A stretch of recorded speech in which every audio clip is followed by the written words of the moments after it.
99% শিক্ষার্থী জানে পার্টিসিপল শুধু অ্যাডজেক্টিভের কাজ করে, যা একটি ভ্রান্ত ধারণা।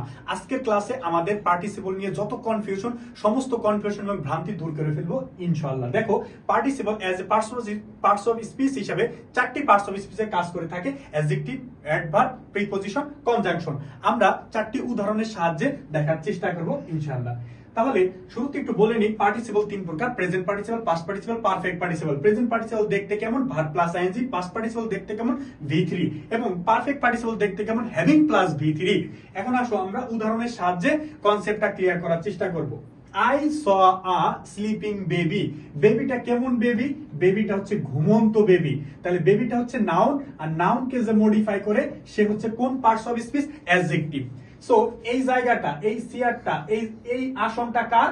অ্যাডজেক্টিভের। অ্যাডজেক্টিভের স্থলে ভার্ব প্লাস আইএনজি কেউ থাকলে সেটি হলো পার্টিসিপল। সো এখানে পার্টিসিপল কি হিসাবে কাজ করেছে?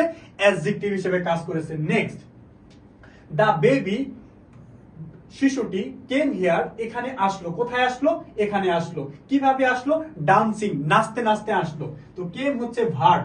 ভার্বকে যদি কখন, কোথায়, কিভাবে, কেন দ্বারা প্রশ্ন করা হয়, এই সকল প্রশ্নের উত্তর অ্যাডভার্ব খুঁজে পাওয়া যায়। তাহলে বেবিটি কোথায় আসলো? এখানে। তো এটা হচ্ছে একটা অ্যাডভার্ব। এখানে কিভাবে আসলো? এখানে নাচতে নাচতে আসলো। কিভাবে দ্বারা প্রশ্ন করলে কি পাওয়া যায়? অ্যাডভার্ব পাওয়া যায়। তার মানে ডান্সিং হচ্ছে এখানে একটি অ্যাডভার্ব। অ্যাডভার্বের স্থলে ভার্ব প্লাস আইএনজি যুক্ত কেউ যদি থাকে তাহলে সেটি হচ্ছে পার্টিসিপল। তাহলে এখানে পার্টিসিপল কার কাজ করলো? এখানে পার্টিসিপল অ্যাডভার্বের কাজ করলো।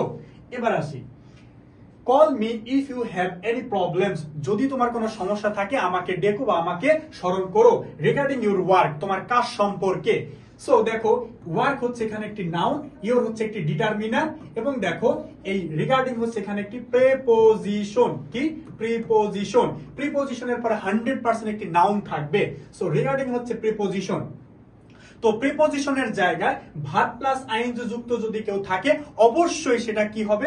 অবশ্যই সেটি হচ্ছে পার্টিসিপল। সো এখানে পার্টিসিপল কার কাজ করলো? পার্টিসিপল এখানে প্রিপজিশনের কাজ করলো। এবার আসি, I shall help you, আমি তোমাকে সাহায্য করব, provided you obey me, যদি তুমি আমার অনুগত থাকো।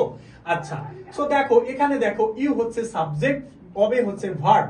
আবার এখানে আই হচ্ছে সাবজেক্ট, শ্যাল হচ্ছে ভার্ব। তাহলে subject plus verb, subject plus verb. তাহলে দুটি সাবজেক্ট প্লাস ভার্ব থাকা মানে হচ্ছে দুটি ক্লজ আছে। সো এটি হচ্ছে ক্লজ 1, সো এটি হচ্ছে ক্লজ 2। সো দুটি ক্লজ থাকলে 100% একটি কি দরকার আছে? 100% একটি কনজাংশনের দরকার আছে। তার মানে প্রোভাইডেড হচ্ছে একটি কনজাংশন। প্রোভাইডেড কি? একটি কনজাংশন। সো প্রোভাইডেড এখানে V3 আছে, অর্থাৎ এটি পাস্ট পার্টিসিপল। প্রোভাইডেড এখানে কি আছে? V3 আছে। তার মানে এটি হচ্ছে একটি পার্টিসিপল। কেমন পার্টিসিপল? Past participle. তার মানে পার্টিসিপল চার ধরনের পার্টস অফ স্পিচের কাজ করে: adjective, adverb, preposition, conjunction. Clear?